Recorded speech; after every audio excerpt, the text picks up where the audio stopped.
నాకు సరేనండి, టైం మీ కావాలి, ఫోన్ నాకు టైం కావాలి. నేనైతే టైం లేదండి. మీ ఫ్యామిలీ మెంబర్స్ కి వాళ్ళందరికీ ఫోన్లు వెళ్తాయి. మీ అమ్మగారితో మాట్లాడుకుంటా సరేనా, మీరు ఫోన్ పెట్టండి. పని నేను అదే చెప్తుంది. మీరు ఒకసారి మా ఊరు వెళ్ళండి అంటున్నా. ఆర్బీఎల్ అండి, ఆర్బీఎల్ వచ్చాను మా ఊరు ఒక్కనే వెళ్ళండి. మీరు ఇవాళ మా ఊరు వెళ్ళారంటే రేపు ఒక రోజు ఆగండి. మీ అమ్మ నాన్న నుంచే ఫోన్లు వస్తాయి. Hi friends, welcome to your drive ఛానల్కి. రికవరీ ఏజెంట్ కస్టమర్ని ఏ విధంగా బ్లాక్మెయిల్ చేస్తున్నాడో ఈ యొక్క వీడియోలో మీరు వినొచ్చు. మీరు పేమెంట్ చేయకపోతే మీ యొక్క రిలేటివ్స్కి, ఫ్యామిలీ మెంబర్స్కి, మీ యొక్క పేరెంట్స్కి కాల్స్ వెళ్తాయి అని చెప్పేసి థ్రెటన్ చేస్తున్నాడు కస్టమర్ని. సో వీడియో చివరి వరకు వినండి, చాలా ఇన్ఫర్మేటివ్ ఉంటుంది. సో వీడియో వస్తే డెఫినెట్గా లైక్ చేయడం మర్చిపోకండి. సో కొత్త వాళ్ళు వీడియో చూస్తుంటే వీడియోని లైక్ చేసి ఛానల్ సబ్స్క్రైబ్ చేసుకోండి. హలో, పేమెంట్ ఏమైందండి? ఏ బ్యాంక్ అండి? ఫోన్ చేసి పేమెంట్ ఏంటంటే ఏ బ్యాంక్ అని చెప్పాలి. RBL payment. RBL card number ఎంత ఎంత ఎంత అవుట్ స్టాండింగ్ ఉంది, ప్రిన్సిపల్ అమౌంట్ ఆర్బిఎల్ అండి. మీరు total out standing personal loan తీసుకున్నారు కదా, 1,40,482 రూపీస్ అండి. ఓకే, పేమెంట్ క్లియర్ చేయలేదు 7 months నుంచి. ఏమైందండి? 1,40,482 రూపీస్. కార్డా పర్సనల్ లోనా? పర్సనల్ లోన్ అండి, కార్డు కాదండి. అది కొద్ది టైం పడుతుందండి. ఎందుకండి టైం ఏంటండి? ఇప్పుడు 7 నెలల నుంచి ఏం చేశారండి కట్టకుండా? 7 నెలల నుంచి ఏం చేశారండి కట్టకుండా అని చెప్తున్నా. జాబ్ కోసం చూస్తున్నాను, వచ్చిన తర్వాత కట్టాలి. ఏం జాబ్ చేసేవారండి మీరు? సాఫ్ట్వేర్ అండి. సాఫ్ట్వేర్ చేసేవారా? ఎక్కడండి? ఎక్కడ? హైదరాబాద్లోనేనా? చెన్నైలో చేసేవారు. విప్రోలో చేసేవారు అనుకుంటా కదా? అవునవును. మరి ఇంటి దగ్గర ఎవరు ఉన్నారండి? ఎవరు ఉంటారండి? మరి మీ పేరెంట్స్ ఎక్కడ ఉంటారు? మీ పేరెంట్స్ ఫోన్ చేసి మాట్లాడచ్చా మేము? మీ పేరెంట్స్కి ఇన్ఫార్మ్ చేయొచ్చండి, మీరు డబ్బులు కట్టట్లేదు కదా. వాళ్ళకి ఎందుకు ఇన్ఫార్మ్? నాకు లోన్ ఇచ్చి బ్యాంక్ కార్డు ఇచ్చేటప్పుడు కానీ లోన్ ఇచ్చేటప్పుడు వాళ్ళకి చేసి మరి మీరు కట్టట్లేదు కదా, మీ పేరెంట్స్ కన్నా ఇన్ఫార్మ్ చేసి మీ పేరెంట్స్ కట్టించుకుంటాం. మీ పేరెంట్స్ కట్టించుకుంటాం అండి. వాళ్ళు ఎందుకు కడతారండి? వాళ్ళు కడతారు. మరి కొడుకుగా మీరు అప్పు చేశారు కదా. మీరు ఒక విషయం నేను చెప్పేదంటారా? చెప్పండి.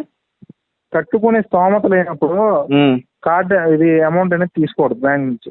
ఏంటంటే నీకు కట్టుకునే సత్తా లేనప్పుడు ఎందుకు వాడుకున్నావు నువ్వు? కట్టుకున్న సత్తా ఉన్నప్పుడు ఎందుకు వాడుకున్నావా? మరి వాడుకున్నావా అని అనలా, వాడుకున్నారా? నేను అది మీ కార్డులో నేను దాదాపు 6 సంవత్సరాల నుండి వాడుతున్నా. ఓకే, అవును. ఇప్పుడు జాబ్ పోయింది కాబట్టి కట్టలేకపోతున్నా. దానికి కట్టుకోలేని వాళ్ళు ఎందుకు తీసుకున్నారని మాట్లాడుతున్నారు. లేదు, దానికోసం మాట్లాడుతున్నారు. మీరు కట్టుకోలేకపోతున్నారు, మీకు జాబ్ పోయింది కదా. మీ నాన్నగారికి మీ అమ్మగారికి ఫోన్ చేశాను అనుకోండి, వాళ్ళు కట్టుకుంటారు కదా అప్పో సొప్పో చేసి. అదే అప్పో సొప్పో వాళ్ళు పింఛన్లు వస్తాయండి, నెల 4,000 5,000. సరే, ఆ పెన్షన్ డబ్బులు కట్టించుకుంటానులేండి.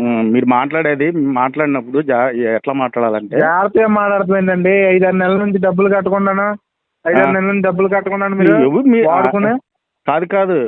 మీరు ఎందుకు అట్లా మాట్లాడతారు? ఫోన్ చేశారు, అడగండి ఏంటండి పరిస్థితి ఏంటి అని అడగాలి. అంతేగాని మీరు మీ నాన్నలు కడతారు, వాళ్ళు ఎందుకు కడతారు, మా నాన్నలు ఏమన్నా అడిగి ఇచ్చావు ఏమన్నా? ఎవరు? నువ్వు. మీరు కట్టట్లేదు కదండి. నేను కడతానని ఎందుకు చెప్పలేదు నీకు? ఎప్పుడు కడతారు? జాబ్ రాంగ్ కడతానని చెప్పిన, లేదంటే ల్యాండ్ ఉంది అది అమ్మిన తర్వాత. ఒక నిమిషం లైన్ లో ఉండండి. మీరు మాట్లాడుతున్న వ్యక్తి మీ కాల్ ని హోల్డ్ లో. హలో, ఏమన్నా వినిపిస్తుందా? సరే, మనకు చెప్పండి. మరి పేమెంట్ ఎప్పుడు చేస్తారు చెప్పండి. పేమెంట్ కొంచెం టైం పడుతుందండి. అది ఎంత టైం పడుతుంది? ల్యాండ్ ఉంది, అది అమ్మిన తర్వాత మీకు పే చేస్తాను. ల్యాండ్ పెట్టాను. అది ఎప్పుడు పెట్టారు? ఎప్పుడు అవుతుంది అది? 2 months. ఇప్పుడు ల్యాండ్ ఉందండి, మీరు తీసుకుంటారా చెప్పండి, రేపే అమ్మేస్తాను మీకు. నేను 2 months వరకు టైం ఏనండి. కరెక్ట్గా రేపు మండే నాకు మొత్తం టోటల్ పేమెంట్ క్లియర్ చేయాలండి. అవదండి, మండే కల్లా ఇది అవ్వదు. సరేనండి, మీ అమ్మ నాన్నగారితో మాట్లాడుకుంటానండి. మీ అమ్మ నాన్నగారు మీ రిలేటివ్స్తో మాట్లాడుకుంటారు. సరేనా? మా రిలేటివ్స్తో మాట్లాడుకుంటానండి. రిలేటివ్స్ దాకా పోండి. మరి అయితే రిలేటివ్స్ ఫ్యామిలీ మెంబర్స్ అందరికి ఫోన్ వెళ్తాయండి. నువ్వు పని చేయి. నువ్వు ఒకసారి బయలుదేరి ఎక్కడ నుండి అయితే బయలుదేరి మా ఊరు వెళ్ళి ఆర్బీఎల్ బ్యాంక్ నుండి వచ్చామని నేను చెప్తాను మా రిలేటివ్స్ నేమ్స్. మీరు ఇప్పుడు అయితే ఎవరెవరికైతే ఫోన్ చేసి హెరాస్ చేస్తారో వాళ్ళ ఇంటి పేర్లు చెప్తాను, లేదంటే వాళ్ళ ఇంటి నెంబర్ చెప్తాను. అక్కడికి వెళ్ళి అడగండి.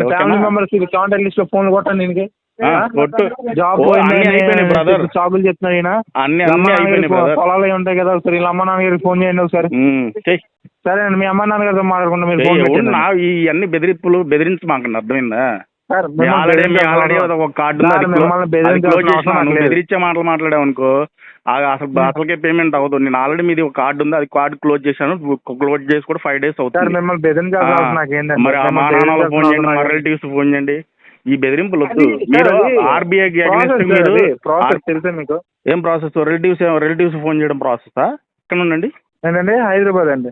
హైదరాబాద్ బ్యాంక్ నుండా లేదా థర్డ్ పార్టీయా? లేదండి, అమీర్పేట బ్రాంచ్ అండి. అమీర్పేట అండి. చెప్పండి. అమీర్పేట బ్రాంచ్. కలుస్తారా ఫోన్? ఇక్కడికి వచ్చి కలుస్తారా? వచ్చినప్పుడు ఫోన్ ఉన్నారు మీరు? నేను చెన్నైలో ఉండేది. చెన్నైలో ఉన్నారా? చెన్నైలో ఎక్కడండి? చెన్నైలో. సరే, ఇప్పుడు నాకు అదంతా వద్దండి. ఇప్పుడు మీరు మండేకి పేమెంట్ కడతారా కట్టరా? మండేకి అయితే అవ్వదండి, నాకు టైం పడుతుంది కొద్దిగా. టైం అయితే నేను వేయలేనండి. లేకపోతే నేనేం చేయలేను. నాకు టైం కావాలి. నేనైతే టైం లేదండి. మీ ఫ్యామిలీ మెంబర్స్ కి వాళ్ళందరికీ ఫోన్లు వెళ్తాయి. మీ అమ్మగారితో మాట్లాడుకుంటా పని. నేను అదే చెప్తుంది. మీరు ఒకసారి మా ఊరు వెళ్ళండి అంటున్నా. ఆర్బీఎల్ అండి, ఆర్బీఎల్ వచ్చాను. మా ఊరు వెళ్ళండి. మీరు మా ఊరు వెళ్ళారంటే రోజు ఆగండి. మీ అమ్మ నాన్న నుంచి ఫోన్లు వస్తాయి. అవునా? ఇలా బ్యాంక్ లో డబ్బులు తీసుకున్నాను ఎందుకనేసి వాళ్ళ బ్యాంకులు కాల్ చేస్తారు. అన్ని అయిపోయినాయి. మీ ఆర్బీఎల్ అన్ని అయిపోయినాయి. మీ ఆర్బీఎల్ అందరూ ఫోన్లు చేశారు. మా రిలేటివ్స్ ఫోన్ చేశారు, మా సర్నేమ్ వాళ్ళు ఫోన్ చేశారు. ఇవన్నీ వర్కౌట్ అవ్వవు. సరే, మీరు వెయిట్ చేయండి. వాళ్ళు ఎవరో ఫోన్ చేయడం కాదు, నేను ఫోన్ చేయలేదు కదా. నేను ఫోన్ చేసి చూపిస్తాను. ఏం చేసి చూపిస్తావు? ఏం చేస్తావు ఏంటి ఫోన్ చేసాలని? నేను అదే మీరు ఫోన్ చేయడం ఎందుకు? ఊరికే రాండి చెబుతున్నాను నేను. ఎవరికి? మీరు ఊరికి వచ్చేసేయండి డబ్బులు. ఏంది? ఊరికి వచ్చేసాను డబ్బులు. నీకు ఊరికి వచ్చి అంటే ఫోన్లు ఎందుకు? ఊరికి వచ్చి అడిగేసి అయిపోద్ది కదా. సరే, మీ అమ్మ నాన్నగారితో మాట్లాడుకుంటానండి. మీరు పెట్టిన ఫోన్. హలో, మీరు ఆర్గ్యుమెంట్ అనవసరం. మీ అమ్మ నాన్నగారితో మాట్లాడుకుంటాను. అమ్మాయి నా డేటా తీయండి. డేటా లేదా చెప్పండి, నేనే పంపిస్తాను నా కాంటాక్ట్ లిస్ట్ మొత్తం. సరే, పెట్టండి. కాంటాక్ట్ లిస్ట్ పెడతా. పెట్టండి. మరి అంత ఎందుకు భయపడతావు? పెట్టండి. నాకెందుకు భయం? నిన్ను చూస్తే నువ్వు దిగొచ్చావేంటి? నిన్ను చూసి భయపడతానికి నాకెందుకు భయం? 4,000 కట్టుకున్నా చెప్తున్నావు. మళ్ళీ రికవరీ లేదు, రికవరీ చేసుకున్న పద్ధతి తెలియదు. నువ్వు మళ్ళీ ఫోన్ చేసి రికవరీ పద్ధతి ఊర్లో అంట. ఎవరు? నువ్వే. దొంగలా కాదు, నువ్వు దొంగలాగా రికవరీ చేస్తున్నావు, నేను కాదు. ఏ దొంగలా రికవరీ చేస్తున్నావు? నువ్వు దొంగలాగానే నువ్వు అంటున్నావు కదా. తీయండి, డేటా తీయండి. మాట్లాడుకున్నా. మీరు ఫోన్ పెట్టేమన్నా ఎందుకు నాతో వాదించారు? వేస్ట్ వాదించి. నీతో అది చేసుకో, పర్లేదు. ఇవన్నీ అయిపోయినాయి బ్రదర్. ఆర్బీఎల్ వల్ల ఇవన్నీ అయిపోయినాయి. Hello sir, good morning. Payment ఏమైందండి? బంధన్ బ్యాంక్ ఏమైందండి? పేమెంట్ 20,300 కడతారా లేదా? చేస్తున్నారా? చేస్తారా? సార్, మీరు సేవింగ్ అకౌంట్ ఉందిగా బంధన్ బ్యాంక్, ఆ అకౌంట్లో అమౌంట్ డిపాజిట్ చేసుకోండి. మా తరఫు నుంచి అమౌంట్ అనేది డిడక్ట్ చేసుకుంటాము. ఇప్పుడు ఏ టైం వరకు అయితే నాకు చెప్పండి. మేనేజర్ కాల్ మీద కాల్ కొడుతున్నారండి. ఇప్పుడు చేస్తారా లేదా నాకు ఫైనల్గా చెప్పండి సార్ ఒకసారి. అవును, ఈరోజు లాస్ట్ 31st ఇచ్చారు కదా. మనకు తెలిసిన క్యాలెండర్లో అయితే 31st ఉంది నాకు తెలిసి అయితే. మరి అది ఏ టైంకి అయితే? నాకు 10:33 అవుతుంది. ఎంత 10 నిమిషాలు పడుతుందా? 11 లోపు అయిపోతుందా?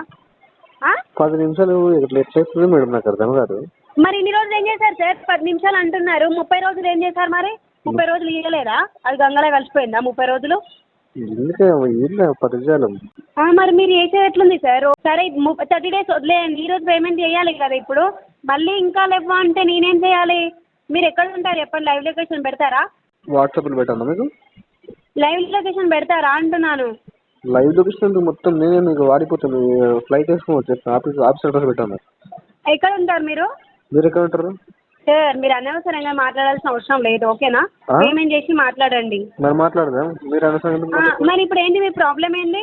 నా ప్రాబ్లం ఫర్దర్గా మీ రిలేటివ్స్ కాల్ చేయమంటారా? నేనే పేమెంట్ చేస్తా అని చెప్తున్నారా? రిలేటివ్స్ కాల్ చేస్తే రూపాయి రాదని చెప్తున్నా. రాదు అంటే అవును, మీరు పేమెంట్ కట్టినప్పుడు ఎవరికి కాల్ పోతాయి సార్? రిలేటివ్స్ అండ్ ఫ్యామిలీస్కే పోతాయి. అన్ని బ్యాంకులు ట్రైస్ ఇచ్చిన రూపాయి ఎవడు కట్టలే, ఎందుకంటే ఎవరు చేయలేదు కూడా. ఎవరు కట్టకపోతే ఎందుకు వదిలి పెడతారండి? నేను అన్ని బ్యాంకులు నాకు అనవసరం. ఏ బ్యాంక్ తీసుకున్నావు? ఆ బ్యాంక్ గురించి మాట్లాడుతున్నా. నాకు అనవసరంగా వేరే లోన్స్ గురించి. అన్న బ్యాంకులో ట్రై చేశారు అనమాట. ఏమని? నాకు అనవసరం వేరే బ్యాంక్, నాకు అనవసరం. వాళ్ళు కాల్ చేసినప్పుడు వాళ్ళే చెప్పుకోండి, మాకు అనవసరం. నేను బంధన్ బ్యాంక్ తరఫు నుంచి మాట్లాడుతున్నాను. పేమెంట్ ఆర్టీపీ చెప్పిన వాళ్ళకి అర్థమైందా? నాకు అనవసరం. అవును సార్, లోన్ తీసుకొని అది మీరు అట్లా డిమాండ్ గా మాట్లాడడం కరెక్ట్ వే కాదు. డిమాండ్ గా మీరు బ్లాక్ మెయిల్ గా మాట్లాడడం కరెక్ట్ కాదు. బ్లాక్ మెయిల్ ఎవరు చేస్తున్నారు? పేమెంట్ కడితే బ్లాక్ మెయిల్ లాగా అనిపిస్తుందా? లోన్ తీసుకున్నప్పుడు తెలీదా మనకి? మనకి లోన్ తీసుకున్నప్పుడు తెలీదా బ్లాక్ మెయిల్ అంటున్నావు? మరి మీరు పేమెంట్ చెయ్యకపోతే వాళ్ళకి కాల్ చేస్తా అంటున్నాను. మీరు పేమెంట్ చేస్తే బ్లాక్ మెయిల్ లాగా అనిపిస్తుంది మీకు? మీరు పేమెంట్ చేయకపోతే అది ఎవ్రీ కస్టమర్ జరిగేది నెక్స్ట్ నెంబర్స్ ఉంటాయి సార్. మీరు నెంబర్ ఇవ్వాల్సిన అవసరం లేదు. మీ రిలేటివ్స్, అర్థమైందా? మా దగ్గర నెంబర్స్ ఉంటావి. ఎట్లా ఉంటాయి మీ దగ్గర నంబర్స్? మా దగ్గర ఉంటాయని చెప్పాను కదా. మీకు అనవసరం కదా అది. మీకు అనవసరం కదా. మా దగ్గర ఉంటాయి నెంబర్స్. అది మాకు ఉంటాయి. బ్యాంక్ కదా, మీరు తీసుకున్న బ్యాంక్ లో కదా. రూల్స్ అండ్ రెగ్యులేషన్స్ అన్ని ఫాలో అవుతాం. ఓకేనా? వస్తుంది, ఈ నెంబర్ వస్తుంది, ఆటోమేటిక్ వస్తుంది. అది మీకు అనవసరం. నేనేమంటున్నాను, మీరు పేమెంట్ చేస్తా అంటే మీతో మాట్లాడతాను, నాకు పేమెంట్ కావాలి. అనవసరంగా వాళ్ళ దగ్గర మాట్లాడితే మీకు పోయేది నీదే, నాకేం రాదు. మీరు పరువు కోసం కాల్ చేశాను చెప్పలేదే నేను. అసలు నేను పేమెంట్ కోసం మాట్లాడతానని చెప్పాను వాళ్ళతోని. ఈ కస్టమర్ ఇట్లా లోన్ తీసుకున్నాడు, పేమెంట్ కట్టట్లేదు అంటే మీకు ఇన్ఫార్మ్ చేస్తారు అప్పుడు వాళ్ళు. మేము ఇప్పుడు మంచిగా చెప్తే అర్థమవుతుంది సార్, పేమెంట్ కట్టండి 31st అన్నాము అట్లా చెప్పినా కూడా మీకు అర్థం కట్టే. ఆర్బీఐ ప్రకారం మాట్లాడచ్చు. అవును, ఆర్బీఐ ఎందుకు ఫాలో అవుతలే మరి?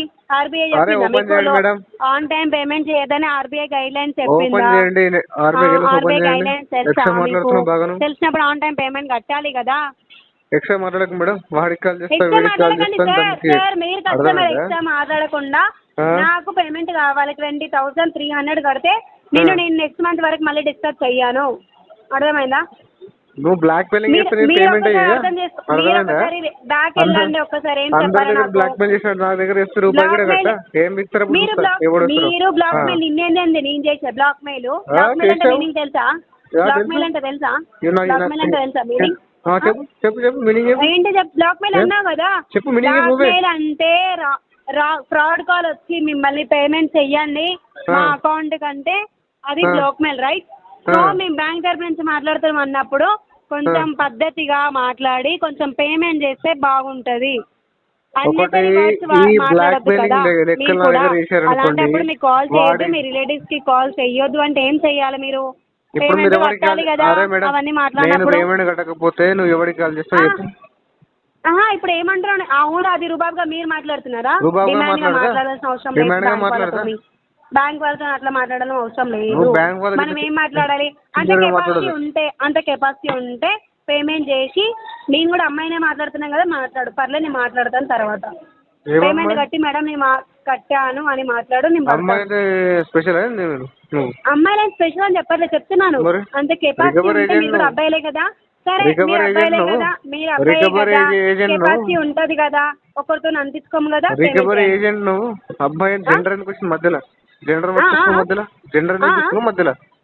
నేను అదే చెప్తలేను. మీరు అంటున్నారు కదా, మీరు ఈవెన్ రెస్పాండ్ అట్లా మాట్లాడుతున్నారు కాబట్టి దానికి నేను అట్లనే చెప్తాను. ఓకేనా? మీరు కట్టే కెపాసిటీ ఉంటేనేమో పేమెంట్ చేస్తాను నాకు చెప్పండి, పేమెంట్ చేయండి. అన్నసరిగా నాకు ఆర్గ్యుమెంట్ వద్దు, అన్నసరిగా అదే అన్న. మీరు ఇట్లా రివర్స్ గా మాట్లాడాలంటే నేను కాల్ చేస్తాను వాళ్ళకి. ఏదో పోనీ కడతా అన్నారు, కానీ అసలు ఎవరికి కూడా కాల్ చేయలేదు, ఎందుకంటే కడతా అన్నారు కాబట్టి. ఈ విధంగా వీళ్ళు కస్టమర్ని బ్లాక్మెయిల్ చేస్తుంటారు. పేమెంట్ చేయకపోతే మీ కాంటాక్ట్ లిస్ట్ కాల్ చేస్తాం, మీ రిలేటివ్స్ కాల్ చేస్తాం, మీ ఫ్యామిలీ మెంబర్స్ కాల్ చేస్తామని చెప్పేసి. మన ప్రైవసీని బ్రేక్ చేసే రైట్ ఎవరికి లేదండి. మన ప్రైవసీ అనేది మన ఫండమెంటల్ రైట్. ఓకేనా? మన ఫండమెంటల్ రైట్స్ని బ్రేక్ చేసి ఎవరు కూడా రికవర్ చేయకూడదు. పాయింట్ ఏంటంటే, మన లోన్ డిఫాల్ట్ అయినా కానీ థర్డ్ పర్సన్కి మన లోన్ డీటెయిల్స్ రివీల్ చేసే రైట్ వీళ్ళకి లేదు. ఫ్యామిలీ మెంబర్స్ కావచ్చు, కాంటాక్ట్ లిస్ట్ కావచ్చు, రిలేటివ్స్ కావచ్చు, ఎవరికి కూడా వీళ్ళు మన యొక్క లోన్ డీటెయిల్స్ తెలపడానికి లేదు. మనీ ఉంటే పే చేయండి. సో పే చేయడానికి ట్రై చేయండి. కావాల్సి మాత్రం లోన్ డిఫాల్ట్ చేయకండి. వీడియో నచ్చితే లైక్ చేయండి ఫ్రెండ్స్. మరిన్ని ఇలాంటి వీడియోస్ కోసం నా యొక్క ఛానల్ సబ్స్క్రైబ్ చేసుకోండి. Thank you.